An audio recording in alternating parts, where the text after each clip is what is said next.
Olá, estamos no podcast Viletim e vamos conversar hoje com a Juliana Vicentim, secretária de Educação do município de Piracicaba, no governo Elinho Zanata.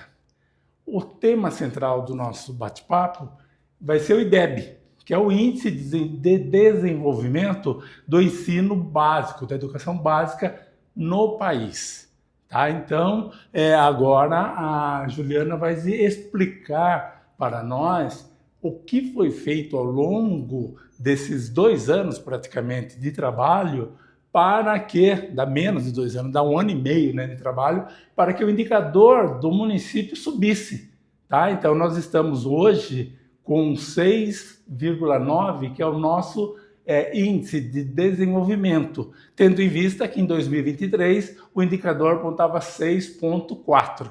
E isso ela vai explicar detalhadamente e vamos tentar entender o processo de desenvolvimento da educação municipal em Piracicaba. Juliana, tudo bem com você? Olá, Romualdo, um prazer estar aqui falando para os ouvintes do Viletim, muito feliz com essa oportunidade e de falar um pouco da educação na cidade de Piracicaba, na gestão do nosso prefeito Elinho Zanata. Muito obrigada pela oportunidade. Juliana, é legal quando chega na apresentação desses indicadores que demonstram, né, de forma científica, digamos assim, vamos colocar entre aspas, científico, mas de qualquer forma, com um parâmetro técnico que todas as escolas seguem, né, a mesma toada. Isso permite a gente dimensionar se houve melhora, se não houve melhora, e em Piracicaba houve melhora. Mas você poderia nos contar como que você chegou na Secretaria de Educação e qual era o cenário para que todo o trabalho levasse essa melhora do indicador? Bom, então a gente chega em Piracicaba, na Secretaria de Educação em 2025, em janeiro. Temos que tomar pé de tudo o que está, né, acontecendo. É uma secretaria muito grande, é uma pasta grande, né? A gente tem quase 36 mil alunos na rede, metade da prefeitura dos funcionários estão na educação, são quase 4 mil funcionários, entre professores e demais servidores. Então, primeiro a gente chega e tem que tomar pé. E a gente é muito pautado, como você falou, do indicador científico, e realmente... É algo que a gente consegue mensurar e olhar, né, o que está bom, o que não está, onde a gente tem que atuar. Então, o primeiro movimento que a gente faz é a adesão ao Alfabetiza Juntos, que é um programa, né, do governo do estado de São Paulo, um regime de colaboração com os municípios. Então, Piracicaba tinha o poliedro, né, o material do poliedro, e nós, então, deixamos de usar o poliedro, que era um material pago, mais de 10 milhões por ano, e a gente adere gratuitamente ao programa do Estado, ao Alfabetiza Juntos, que fornece material pedagógico, plataformas digitais para os alunos e formação para os professores. A partir disso, então, a gente começa uma mudança na rede, né? A gente começa mudando com o material didático, alinhado à Base Nacional Curricular Comum, né? Seguindo aí com esse regime de colaboração que trouxe vários benefícios para o município. E o principal que eu focaria é a formação dos professores, porque eu sempre disse que não adianta eu ter o melhor material na mão se eu não tiver a formação adequada para meus professores, que são eles que fazem acontecer lá na sala de aula. Essencialmente, o que o poliedro tinha que este Alfabetiza Juntos não tem, ou vice-versa? Na realidade, o material do poliedro é um material excelente, não há o que falar, mas o material do Alfabetiza Juntos é tão bom quanto. E eu acho que o principal fator está realmente na formação do professor, porque o regime de colaboração ele prevê que além do material venha a formação para todos os docentes que atuam no ensino fundamental. Então, todos os professores passaram por formação para a utilização do material.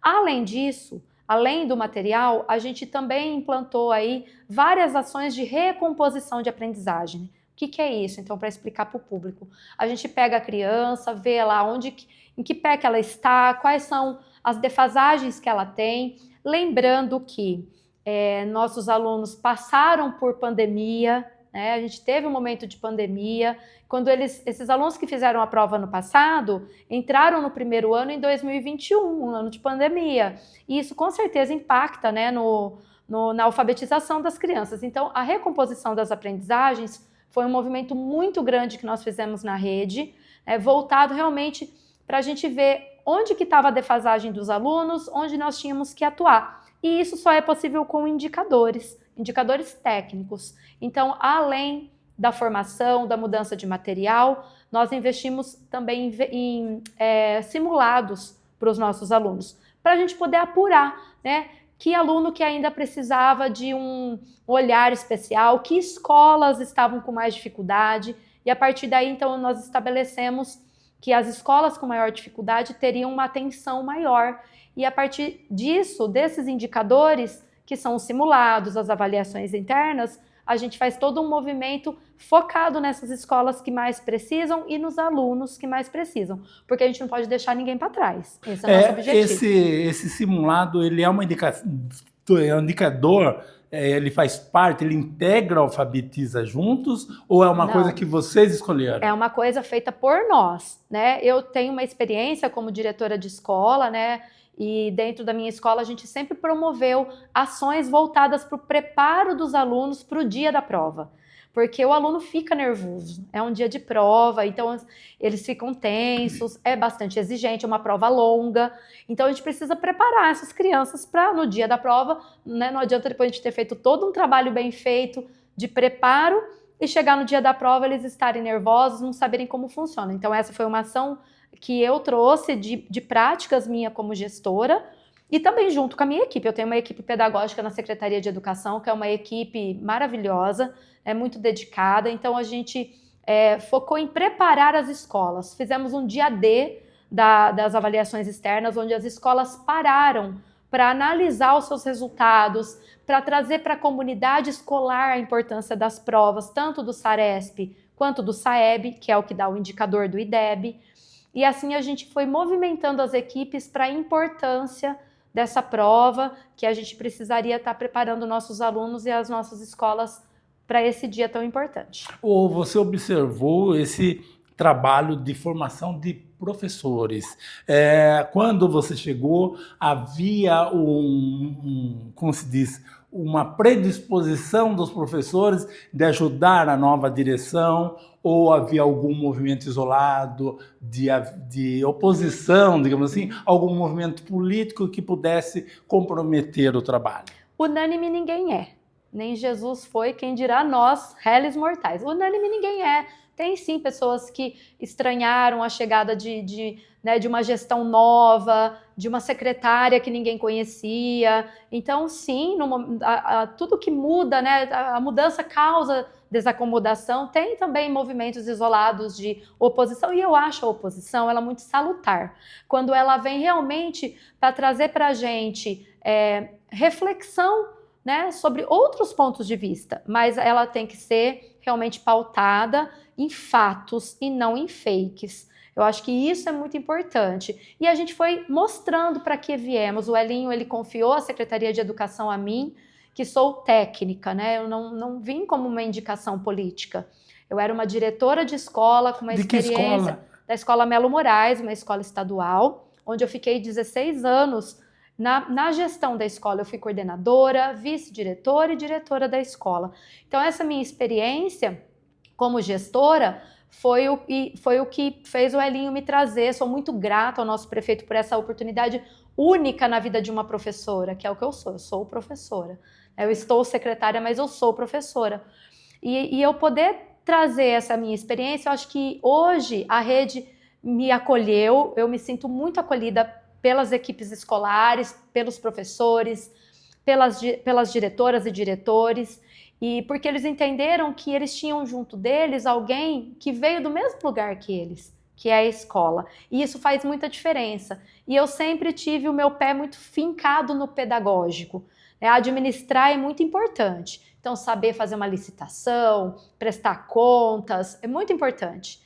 Mas o pedagógico é a alma da escola, é o que faz... A gente só constrói escola para poder ter aprendizado, só dá o uniforme escolar para poder ter aprendizado, a merenda, o transporte, enfim, Tudo sempre tem que voltar para um único objetivo, o aprendizado das crianças. Sem isso, nada se sustenta. Quando você chega em 2025, você precisou de quanto tempo para começar a perceber, olha, a nossa proposta está fazendo sentido, estamos no caminho certo? Olha, desde o primeiro dia eu acreditei. A gente tem que acreditar naquilo que a gente está fazendo e eu sou uma pessoa que eu estudo muito, eu vou em busca e tive muito apoio do nosso prefeito. O Elinho não deixa a mão dos secretários, não. Na realidade, ele quer a gente perto e a gente faz isso. E assim, ninguém faz nada sozinho. Eu tenho uma equipe lá na secretaria que é maravilhosa, uma equipe muito competente. E dentro das escolas, eu tenho equipes escolares muito fortes. São pessoas muito competentes e que, assim, para além de quem é o prefeito, de quem é a secretária, são equipes que se importam com as crianças e isso faz muita diferença. Quando a gente tem uma equipe boa, só não vai dar certo se realmente a gente não der o rumo correto para eles. E é isso que me coube, né? Então, enquanto liderança, enquanto a secretária de Educação, no começo tive sim as dificuldades, os enfrentamentos, mas muito rapidamente eu mostrei para que vim, né? E eu vim para colaborar, para ajudar Piracicaba a evoluir, para ajudar que Piracicaba mostre a pujança que ela tem e que a educação de Piracicaba, a educação pública de Piracicaba tem muita qualidade, porque tem profissionais comprometidos. Os pais normalmente ficam ressabiados com as mudanças, né? Querem saber, olha, quem está chegando aí, será que meu filho, minha filha vão ser bem cuidados, né? Vão dar sequência ao trabalho anterior? Ou se o trabalho anterior estava ruim, será que esse vai trazer alguma coisa boa? Como foi sua relação com a comunidade escolar, né? Que envolvem os pais e mães de alunos? Foi uma relação boa, já desde o princípio eu não tive grandes problemas, grandes embates, como você mesmo disse. Sim, tudo que é novo causa, né? Será que vai fazer bem feito? Será que meu filho vai ter uma educação de qualidade? Mas eu acho que tudo que a gente faz com amor reverbera, né? E amor pela educação não me falta. Eu sou uma pessoa que eu sou muito obstinada, né? E eu acredito na educação de verdade. Eu acredito nela como ferramenta de transformação social, de transformação de vidas, de transformação de sociedade. E quando a gente acredita e faz com amor, não tem como dar errado. Então a minha relação com os pais, graças a Deus, foi boa desde o princípio. De vez em quando tem pai que não gosta, que critica e a gente escuta. Por quê? Porque a gente tem que ouvir, né? Qual é o sentimento que as pessoas têm? E ouvindo a gente pode melhorar e traçar novos caminhos, e é isso. E estruturalmente os prédios da educação, né, do ensino básico, prédios estão adequados para um bom atendimento? Porque houve períodos também em que isso oscilou bastante, com prédios problemáticos, isso e aquilo, manutenção não em tempo hábil para que as coisas funcionassem bem. Hoje a manutenção é segura e certa. É uma luta diária, porque são prédios antigos, são prédios que nem sempre foram construídos pensando, né, nas necessidades atuais, né?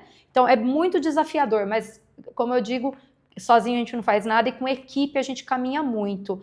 E eu tenho uma equipe de manutenção predial aí muito à frente, muito preocupada com as escolas. É difícil, são 127 escolas. 127? 127, e a gente tem escolas na área rural, são escolas que ficam longe, né? Mas a gente busca chegar em todas. Hoje a gente chegou e encontrou um cenário bastante complicado, muitas escolas com problema de telhado, com problema de calha, que na transição, que eu participei da transição, foi o que eu mais ouvi visitando as escolas. O quanto que tinha problemas com os telhados, com chovendo dentro, com calha, né? Então esses são problemas muito sérios, né? E aí, assim, o que eu tenho para dizer é que a escola ela tem manutenção constantemente. É muita gente ocupando, né? E como eu disse, são prédios às vezes antigos. Mas hoje, felizmente, o número de pedidos, né, que a gente tem de atendimento diminuiu muito. A equipe no primeiro ano teve que correr muito atrás, teve que se esforçar para poder chegar em todas, porque todo mundo tem... E é assim, diretor de escola tem pressa? Falo como diretora. Claro. E a minha escola sempre vai ser prioridade, Porque é lá que eu estou atuando, é lá que meu aluno está. E a gente está certo em querer o melhor, Claro. né? Então o diretor não está errado, não. Ele tem mesmo que ficar perturbando ali a cabeça da. Né? E no nosso caso é o Turquinho. O Turquinho é quem tem que dar conta da manutenção e tem dado a equipe do Turquinho muito atenciosa. E agora estamos aí reformando 12 escolas com reformas maiores e logo, logo vamos ampliar esse atendimento porque tem mais escolas precisando e nós vamos chegar em todas. Eu acho que foi um gestor do Paraná, que também, o Paraná parece que subiu bem no IDEB e ele estava super feliz, não recordo o nome do secretário de Educação, mas ele observou um aspecto que considerou fundamental para o desenvolvimento da educação lá, foi tirar o peso ideológico do movimento interno. Né? Então havia muita discussão política sobre isso e sobre aquilo, como conduzir, como deixar de conduzir.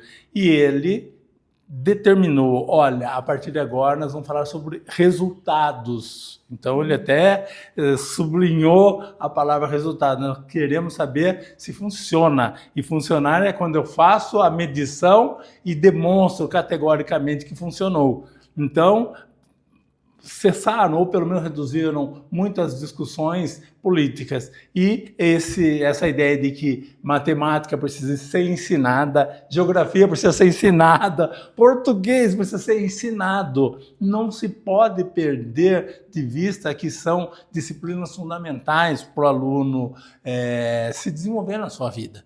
Né? Em síntese, ele começou a tratar a educação como educação. Eu também tenho uma visão assim que a gente tem que estar alinhado, né? Que não adianta cada um estar correndo para um lado, fazendo uma coisa, não. O primeiro ponto é alinhamento. E o alinhamento ele começa lá na secretaria. Se a secretaria não está alinhada, todo o resto desalinha.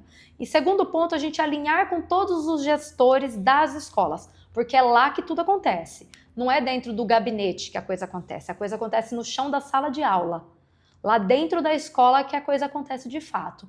E nunca perder de vista o resultado. Porque, mas nós não somos só um número. Não, não somos um número. Mas o número reflete o nosso trabalho. Né? E é ele que mostra no caso do IDEB, para o Brasil, como que Piracicaba está na educação.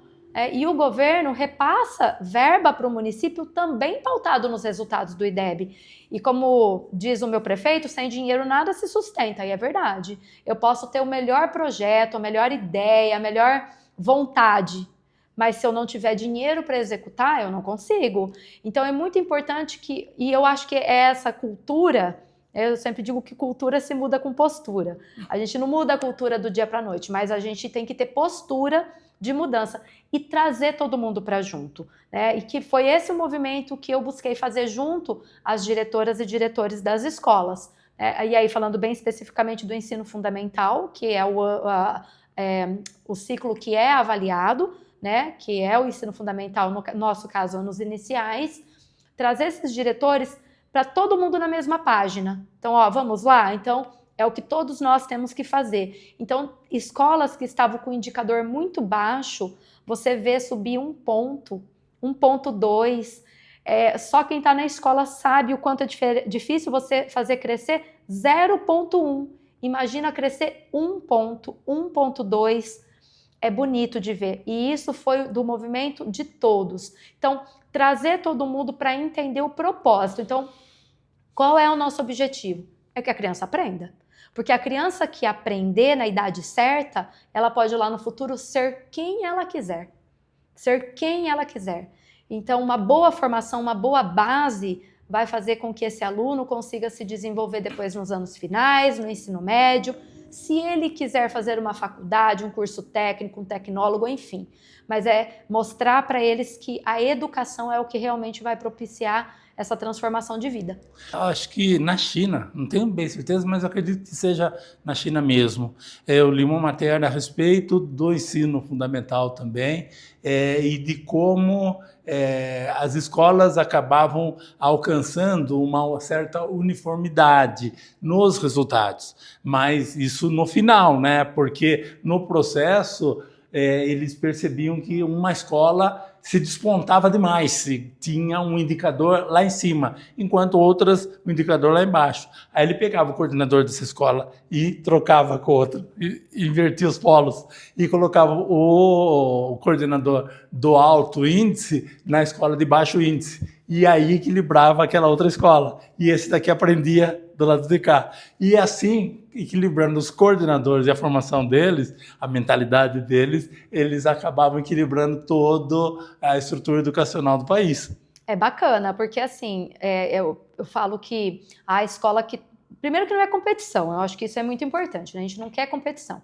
A gente quer todos os alunos da cidade de Piracicaba aprendendo. Ponto, esse é o objetivo. Então, se eu tenho uma escola que está com mais dificuldade, e foi esse um movimento que nós fizemos ano passado, de estabelecer quais eram as escolas prioritárias, as escolas que precisavam mais da nossa ajuda, do nosso apoio, né? Então, nós estabelecemos 10 escolas como prioritárias, e para essas escolas tivemos projetos específicos de recuperação, de recomposição, de aprendizagem, de formação, de apoio às equipes. Muitas vezes, as escolas que se encontram em áreas mais vulneráveis, né, onde é mais difícil até você manter o fluxo das crianças presentes nas escolas. O IDH mais baixo. Isso, a gente percebe que precisa muitas vezes de uma atenção especial, né? Escolas com algumas especificidades que você vê que não conseguem muitas vezes evoluir do jeito que nós gostaríamos. Então, para essas escolas, nós colocamos um olhar especial, um olhar de lupa realmente, para ver o que acontece ali, né? O que tem de ponto forte e de ponto fraco, onde que é que a gente precisa fomentar para continuar fazendo o que tá dando certo e o que não está tão bom que a gente precisa corrigir. Eu acredito muito também em equipes consolidadas. Eu acho que equipe que troca muito é problema, e eu vivia isso dentro da minha escola. Quando você tem uma equipe mais permanente, que já está naquela comunidade, naquele ambiente escolar há mais tempo, isso eu falo de todos, diretores, professores, equipes de apoio, vai se criando uma identidade. E essa identidade ela é muito importante. Quando você tem muita rotatividade de profissionais, eu não considero isso bom. Eu acho isso um dos fatores que prejudica muitas vezes o resultado de uma escola. A comunidade vê como uma seriedade de um trabalho. Então, aquela equipe se torna referência para a comunidade. Olha, aquela diretora, ela é boa. Então, todo mundo acaba contribuindo de alguma forma para manter esse nível estabelecido. Isso, então todo mundo se empenha pelo mesmo objetivo, né? E o mesmo objetivo é fazer uma escola pública de qualidade para quem? Para os filhos, né, dos pais que confiam seus filhos a nós, porque em nenhum outro lugar um pai ou uma mãe chegam com um bebê no colo e entregam para um estranho, vira as costas e vai embora, a não ser na escola. É lá na escola onde nós, pais e mães, a gente chega, muitas vezes com um bebezinho de colo de 6 meses, entrega na mão de um estranho, porque aquele professor, ele é estranho, aquela professora.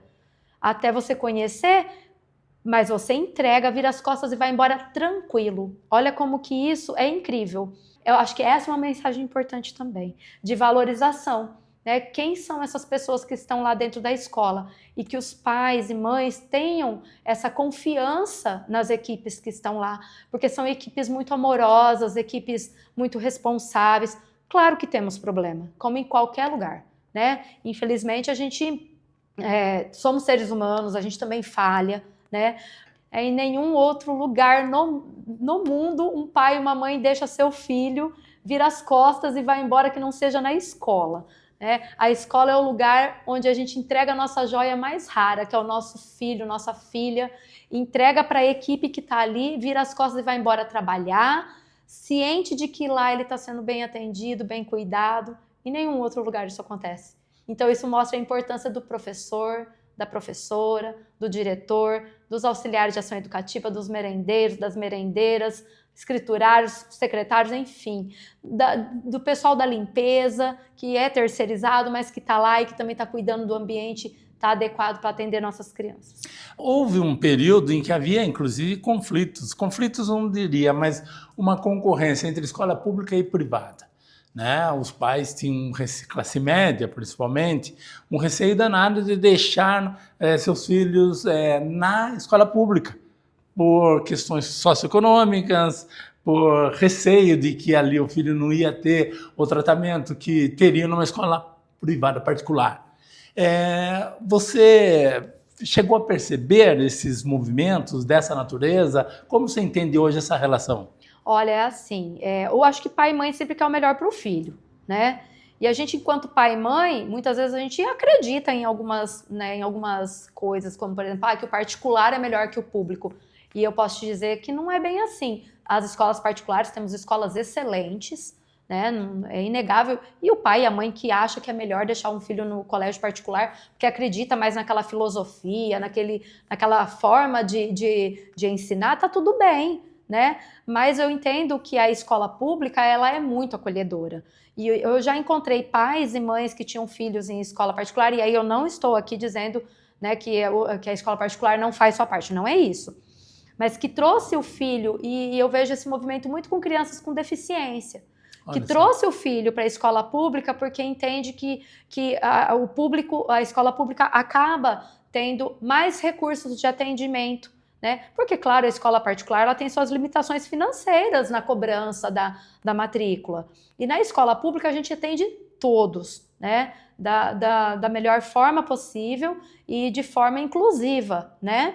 Então hoje eu entendo que muito já se desmistificou, né? Mas claro, tem as famílias que optam e que querem seus filhos em escola particular e tá tudo bem. Importante é a gente ter condições de atender a todos. E muitas vezes é uma escolha sem esse conflito, né? É uma escolha. Exato, né? E tá tudo bem, eu acho que é isso. A gente tem que ter opção para todos. Você falou desse acolhimento para crianças especiais, isso eu acho que é extremamente importante, mas carece também de uma capacitação adequada dos profissionais. É um trabalho constante essa capacitação lá na rede? É um trabalho que é um dos pilares desta administração.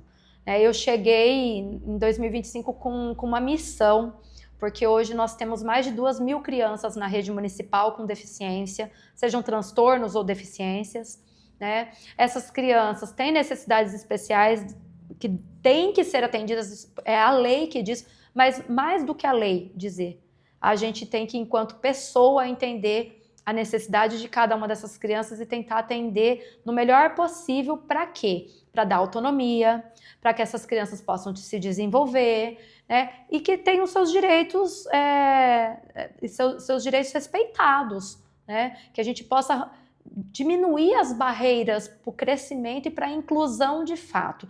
E aí você me pergunta sobre formação. Nós vamos fazer a nossa primeira semana inclusiva, a nossa primeira jornada inclusiva na rede municipal. Estamos trazendo palestrantes, formação para os nossos professores. Então vai ser uma semana de imersão realmente voltado para a educação especial e inclusiva. Nós ampliamos o número de profissionais no atendimento educacional especializado, ampliamos o número de salas de recurso, porque hoje é uma necessidade e nós temos que atender. Então é muito desafiador. E é desafiador não só para Piracicaba, é desafiador a nível Brasil, né? Da gente atender e atender da forma mais adequada essas crianças em todas as suas necessidades. Em que período vai ser a jornada? Vai ser agora em setembro. Em setembro.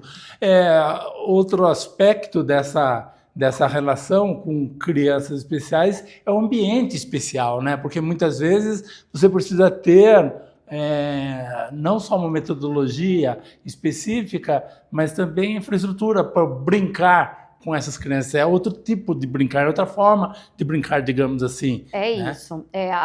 Assim, vou dizer, infelizmente, nós ainda não estamos com isso tudo pronto. Estamos aí com alguns projetos para logo eu posso até vir aqui para a gente contar. Estamos com alguns projetos, né, de salas sensoriais, enfim, que a gente tenha esses ambientes, como você mesmo disse, que quando houver uma desregulação, que a gente tenha onde levar essa criança para se regular, ambientes que possam estimular o crescimento e o desenvolvimento.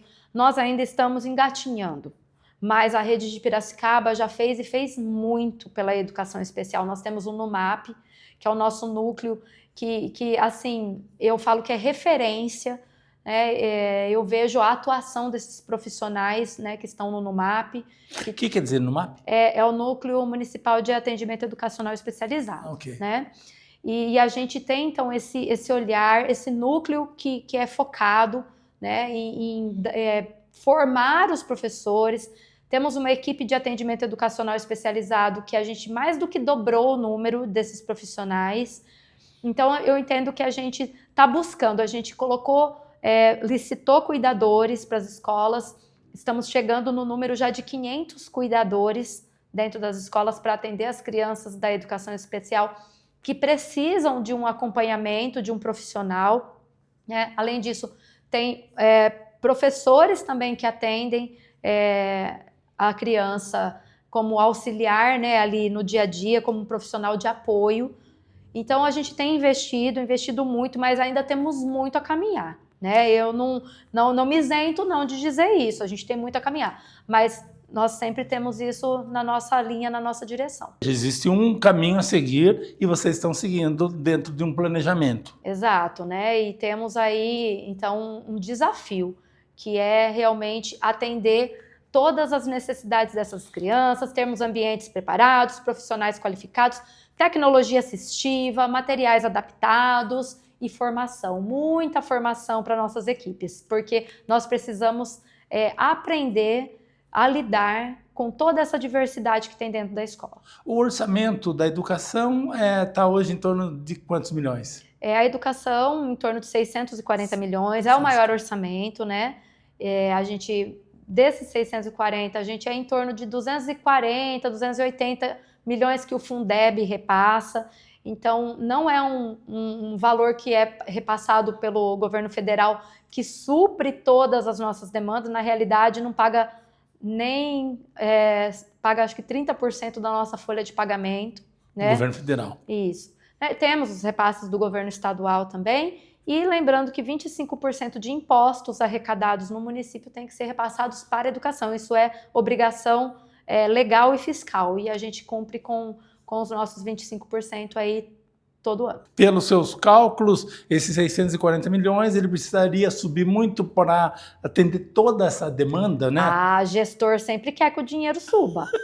Tendo mais dinheiro, a gente tem como investir mais nos profissionais que estão ali dentro das escolas, né, na infraestrutura, nos materiais, enfim, né? Dinheiro sempre é bem-vindo, né? Em se tratando de educação, dinheiro nunca é suficiente, sempre a gente precisa de mais. Porque houve também várias estratégias de estímulo aos professores, com gratificações, sabe, prêmios diversos. Vocês estabelecem algumas políticas nesse sentido para os melhores? E qual o critério de escolher os melhores? Piracicaba já tem, né, estabelecido o prêmio assiduidade como uma forma de estimular os profissionais, os professores, né? É um prêmio específico para profissionais do magistério. Então, para estimular que esses professores, para evitar o absenteísmo, né, que é um grande problema, né, a gente ter, né, os professores, e claro, tem hora que a gente está doente, tem que faltar, mas o prêmio assiduidade, ele vem, né, que é um 14º, ele vem voltado para isso, para diminuir a falta dos profissionais. Mas qual é o indicador de falta ainda é elevado? Mas o prêmio assiduidade, ele deu uma boa segurada nisso, né? Então, né, a gente sabe que é um direito, né, dos professores, a falta, mas quando um professor falta, eu faço o quê? Eu tenho que colocar um outro no lugar, ou eu tenho, enfim, que lançar mão de algum artifício, e aí eu acabo tendo, sim, um prejuízo, né? Mas a gente entende também que é um direito do professor a falta, mas o prêmio, ele vem aí para estimular que seja... A presença. Exato, para estimular a presença. A gente quer o professor na escola. Diante de tudo que já aconteceu, seu olhar, pelo que você tem demonstrado, é muito positivo. Então, o que você espera, digamos assim, até o final desse mandato na educação básica? Como toda professora, eu tenho um sonho. Eu tenho um sonho de ver, né, esses indicadores nossos crescendo cada vez mais, né, que esse 6,9 aí possa virar um 8. Olha como eu sou ambiciosa. Né? É difícil, mas é possível. É possível e a gente tem que... Eu falo que eu sempre trabalho com a meta de 100%. Eu quero 100% das crianças aprendendo, 100% das crianças alfabetizadas, porque eu não posso considerar como uma meta eu deixar alguém para trás, né? Então, na realidade, a nossa meta tem que ser sempre 10, né? Sempre chegar no topo, que significa que está todo mundo aprendendo. A gente tem também aí, que é uma demanda do prefeito Elinho Zanata para a minha equipe, que é construir o plano de cargos dos profissionais no magistério. Piracicaba não tem plano de carreira, né? Ele vive me cobrando, e aí, como que tá? Então, a gente está aí num trabalho ainda de análise dos documentos que a FIP elaborou, né, para a gente poder construir junto com a rede. Aí nós não vamos construir sozinhos. Tem que ter a participação, né, de professores, de gestores, na construção desse plano de cargos, né? É muito importante. Piracicaba, uma cidade desse porte, né, com essa pujança, ela precisa de que seus profissionais da educação, que seus professores tenham um plano de carreira para saber onde estão e onde podem chegar, né, no final da sua carreira. A gente sempre fala que plano de cargos não é aumento salarial, é um plano de carreira. É onde eu estou quando eu entro e onde eu vou chegar no final da minha trajetória. É um objetivo profissional. Exato. E já houve tentativas, né, da construção desse plano, de aprovação desse plano em gestões anteriores. Infelizmente não chegou lá, mas nós temos essa missão e essa é uma demanda que o prefeito, né, nos passou e que até o final desse primeiro mandato nós temos que conseguir entregar para os profissionais do magistério de Piracicaba o plano de cargos. Então, isso é uma missão. Então, são essas. E a educação especial, né, como a gente já conversou sobre, é uma demanda e uma missão também, a gente poder atender adequadamente todas essas crianças, essas famílias, né?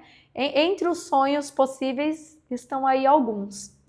Pela educação, né, básica, o Elinho Zanata pode ficar tranquilo que a tendência é a imagem dele melhorar sempre. Se depender desta secretária e da equipe desta secretária, vou dizer que eu defendo. O Elinho é um gestor incrível, um homem muito inteligente.